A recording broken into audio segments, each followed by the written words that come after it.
Halo guys, saya Prila Marsingga. Kita akan sharing tentang perbandingan politik pemerintahan pada kawasan Asia Timur.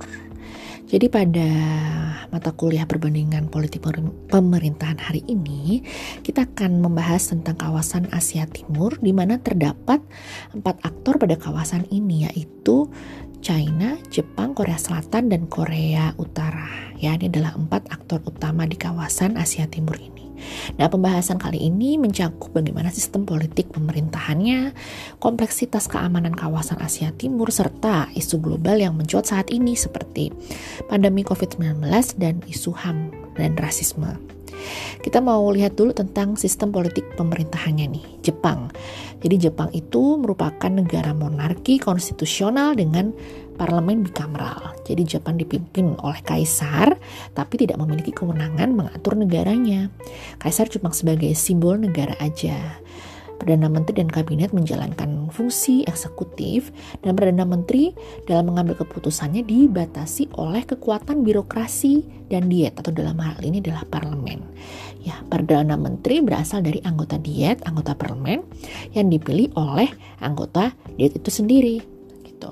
Nah, birokrasi di Jepang ini punya pengaruh yang besar dalam politik di Jepang. Jadi birokrat dipilih dari lulusan universitas terkemuka dengan tes yang sangat kompetitif. Kemudian birokrat juga memainkan peran penting dalam menyusun rancangan undang-undang, terutama di perekonomian yang melalui MITI. Sistem kepartaiannya merupakan sistem kombinasi atau sistem multipartai dengan dominasi satu partai besar, Partai Liberal Demokrat, dalam ini LDP. Ya, berikutnya kita beranjak ke China. Jadi bentuk pemerintahan dari Republik Rakyat Cina ini adalah republik dengan sistem demokrasi komunis. Ya, unik ya, demokrasi tapi komunis ya. Presiden ditunjuk oleh Kongres Rakyat Nasional untuk 10 tahun kepemimpinan. Kongres Rakyat Nasional ini merupakan lembaga negara tertinggi dan dia didominasi oleh Partai Komunis Cina. Terdapat sekretaris jenderal serta perdana menteri untuk penyelenggaraan negara. Sistem pemerintahan dari Republik Rakyat Cina ini adalah parlementer. Lalu lembaga yudikatifnya bagaimana? Pengadilan rakyat di bawah Mahkamah Agung. Dan yudikatif ini bertanggung jawab kepada Kongres Rakyat Nasional lagi-lagi. Dan Cina menganut sistem pemilu multipartai dengan satu partai besar, yaitu Partai Komunis Cina. Dalam pemilu memang terdapat partai-partai lain, tetapi partai-partai kecil ini fungsinya hanya sebagai mitra. Jadi tidak ada oposisi di sistem kepartaiannya China ya. Jadi hanya mitra aja gitu partai-partai kecil ini, tidak ada oposisi. Nah, dalam hal ini Partai Komunis Cina merupakan partai yang sangat mendominasi pada pemilu. Selama berlangsungnya pemerintahan pun, pemerintahan itu dikawal ketat oleh Partai Komunis Cina. Sampai terkadang dapat dikatakan bahwa ketua dari Partai Komunis Cina ini lebih disegani daripada Presiden Republik Rakyat China itu sendiri. Oke, kita sekarang beranjak ke Korea Utara.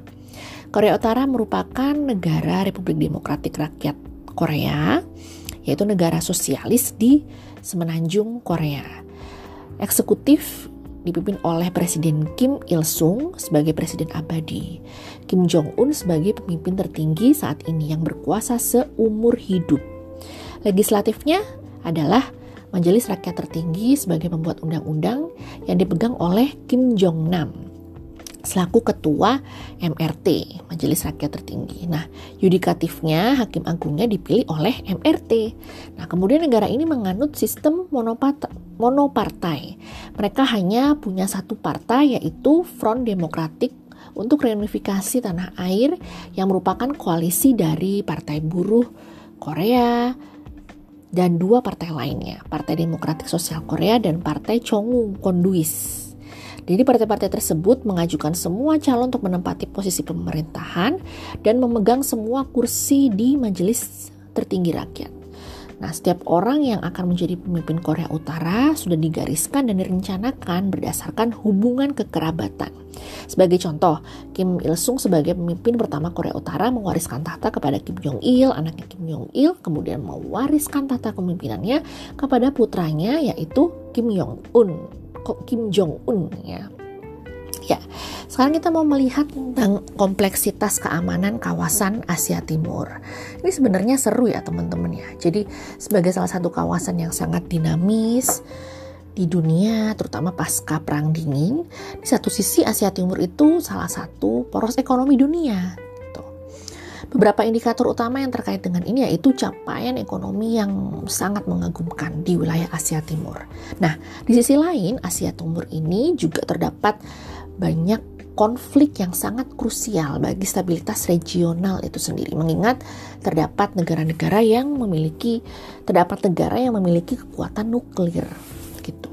Serangkaian persoalan sosial dan hubungan historis yang kelam, sengketa perbatasan, kehadiran dua kekuatan adidaya di kawasan ini juga akhirnya semakin memperuncing rasa saling curiga begitu. Jepang, Korea Selatan, Korea Utara, China adalah 4 negara yang memegang peranan kunci dalam stabilitas kawasan ini. Dilihat dari kapabilitas militernya dan daya tawar politik masing-masing. Jadi kondisi ini kemudian menyebabkan terjadinya namanya security dilemma atau dilema keamanan. Apa itu? Yaitu merupakan kondisi di mana keinginan suatu negara untuk memperkuat militernya dianggap sebagai ancaman sehingga menimbulkan respon negara lain juga dengan memperkuat militer yang dimilikinya. Akhirnya apa? Akhirnya terjadi perlombaan senjata yang berasal dari saling curiga antar negara tersebut di kawasan. Ya, kedekatan geografis itu akhirnya menjadi tempat di mana hubungan keamanan ini terbentuk dan saling memiliki keterikatan. Ancaman akan terasa semakin besar karena faktor kedekatan jarak itu. Jadi di kawasan Asia Timur, letak geografis China, Taiwan, Korea Utara, Korea Selatan, dan Jepang ini saling berdekatan sangat dekat gitu. Nah, posisi perbatasan ini kemudian menjadi tempat yang sangat potensial bagi terjadinya konflik bersenjata, sehingga konstruksi sosial yang diperlihatkan dikelola dengan pola persahabatan dan permusuhan. Pola persahabatan terlihat antara hubungan Korea Utara dengan Cina, di mana kerjasama ekonomi, infrastruktur berbagai bidang dilakukan secara bertahap sejak tahun 2000. Cina juga rutin kasih bantuan ekonomi, pangan, kemanusiaan kepada Korea Utara. Nah, China ini sebagai investor asing terbesar di Korea Utara pada bidang transportasi sebagai sarana infrastruktur industri. China mengeluarkan biaya sekitar 23,7 juta US dollar gitu ya. Nah, kemudian rumit nih hubungan antara China dan Korea Selatan, Jepang dan Korea Utara. Ini menambah kompleksitas keamanan kawasan di Asia Timur, teman-teman.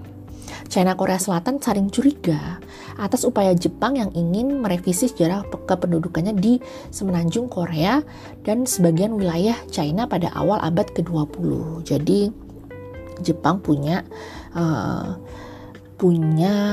masa lalu yang kelam ya di dua negara ini ketika dulu dia menjajah China dan Korea Selatan. Nah, Jepang kemudian juga memprakarsai kerjasama pertahanan dengan Australia untuk menangkal agresivitas China di Laut Cina Selatan. Karena apa?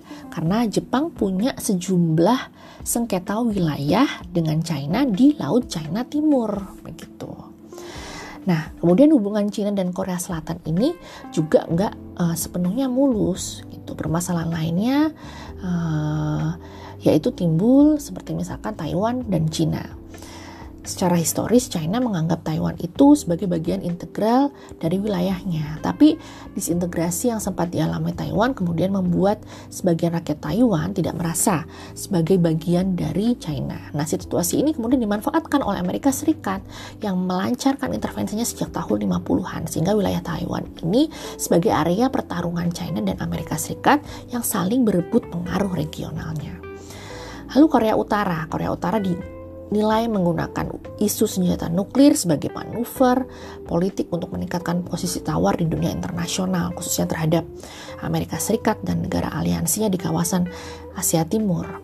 Ya, sejak Kim Jong-un dilantik menjadi pemimpin Korea Utara pada tahun 2011, tadinya Amerika Serikat, Korea Selatan, China, dan Jepang itu berharap bahwa Kim Jong-un ini bisa memberikan perspektif yang baru dalam kebijakan luar negeri Korea Utara, terkhususnya dalam kebijakan keamanan gitu. Tapi setelah dibandingkan dengan masa pemerintahan Kim Jong-il yang berkuasa selama 18 tahun sebelumnya, itu hanya sekitar 18 tes rudal kendali gitu. Tapi di bawah pemerintahan Kim Jong-un sampai dengan bulan Juli 2016 sudah melakukan 25 uji coba rudal kendali gitu.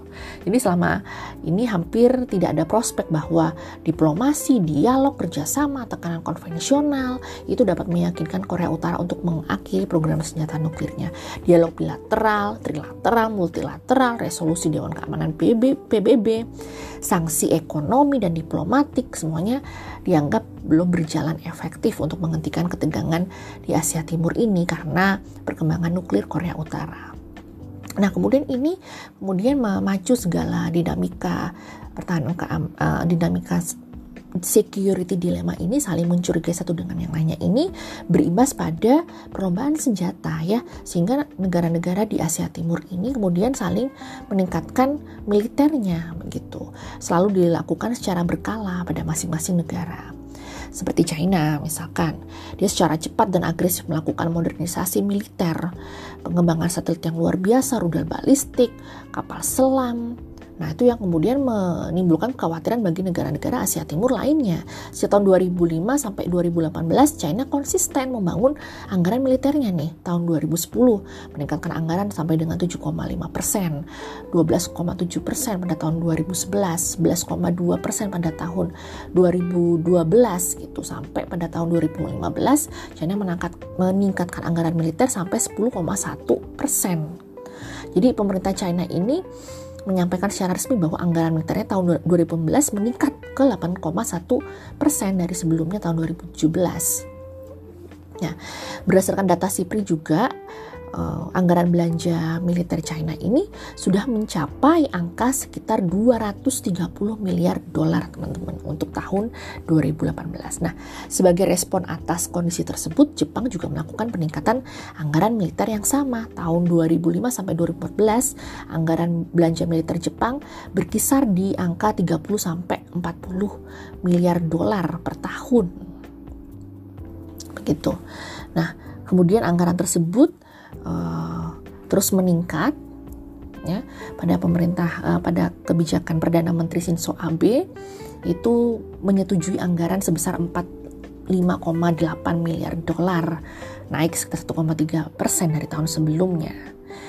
Kemudian ini diperakasai oleh bagaimana anggaran besar militer Jepang ini karena sengketa perbatasan ya, klaim yang di Laut Cina Timur itu menjadi faktor penentu peningkatan anggaran militer Jepang.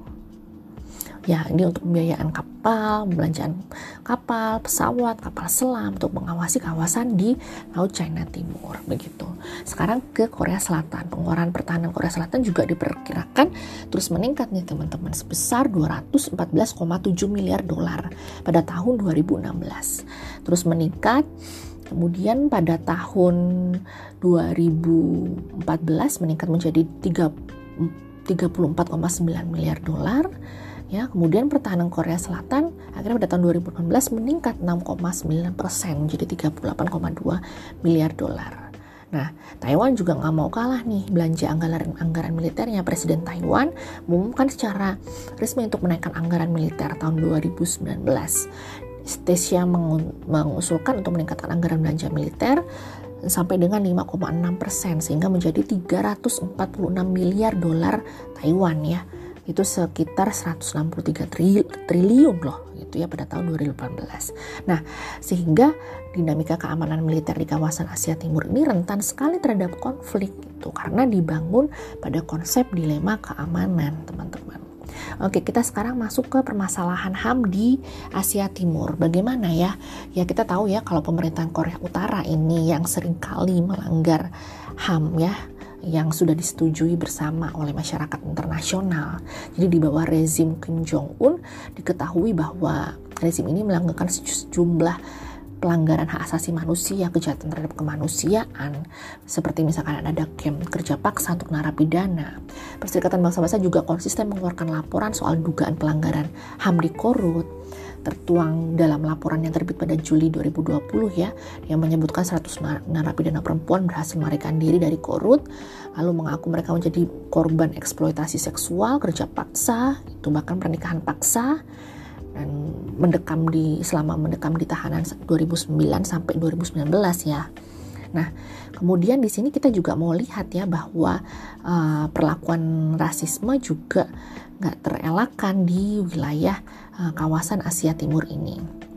Seperti contohnya misalkan Jepang ya, kita lihat notabene di situ sepertinya demokrasi dan penghargaan terhadap hak-hak manusia sudah cukup baik ya, namun tetap diskriminasi dan rasisme di Asia Timur masih dalam tantangan yang sangat besar untuk diselesaikan ya. Seperti misalkan Jepang, 29,8% pendatangnya mengalami diskriminasi dalam 5 tahun terakhir. Kemudian pencari kerja juga pernah ditolak karena mereka dianggap orang asing 25%-nya. Kemudian 19,6%-nya dibayar lebih rendah dari orang Jepang itu sendiri untuk pekerjaan yang sama. Korea Selatan juga gak jauh beda begitu ya. Dari survei Seoul Institute 2015, dari 2.500 orang asing mengalami diskriminasi di Seoul sebanyak 94,5% begitu teman-teman. Warga Korea Selatan juga tidak menganggap orang asing itu sebagai tetangga sebesar 44,2%. Nah, kalau di China bagaimana? China dikenal juga rasis ya terhadap warga asing yang memiliki warna kulit lebih gelap gitu teman-teman, karena mereka dikaitkan dengan sifat-sifat yang kurang menguntungkan gitu. Sedangkan orang asing yang kulitnya terang masih diterima di negara tersebut ya. Jadi masalah rasisme ini juga melanda belahan dunia manapun teman-teman ya, termasuk di Eropa, kemudian di Asia Timur sendiri, di Asia Tenggara sendiri, bahkan di Indonesia sendiri teman-teman gitu. Nah, kemudian untuk penanganan corona bagaimana nih di negara-negara Asia Timur ya? Andre Salmon dari Asia Times meneliti kebiasaan sosial dan budaya sosialnya bahwa sikap masyarakat terhadap pihak berwenang, privasi, serta pengalaman historis epidemi baru-baru ini melihat kesenjangan nih antara dua belahan dunia yang berbeda. Dalam hal tata pemerintahan, misalkan di timur struktur politik China itu dan Vietnam yang otoriter, di satu sisi ada Jepang, Korea Selatan, Taiwan yang demokratis begitu. Nah, Asia Timur ternyata lebih mahir dalam menangani pandemi ini daripada Barat. Daftar 10 negara teratas untuk infeksi COVID-19 menurut data yang dikumpulkan oleh Universitas Johns Hopkins menunjuk bahwa negara-negara Barat itu terbesar, paling makmur dan paling berpengaruh. Amerika Serikat di posisi puncak disusul dengan Inggris posisi 3, Spanyol nomor 4, Italia nomor 5, Prancis nomor 7, Jerman nomor 8. Nah, salah satu alasan Italia kenapa kok diyakini sangat menderita pada awal pandemi ini adalah karena demografinya yang tertua kedua di dunia. Nah, tapi anehnya Jepang itu juga negara dengan populasi tertua di dunia. Namun bisa mencatat kematian COVID-19 sebanyak 45 kali lebih rendah daripada Italia. Apa yang menyebabkan ini?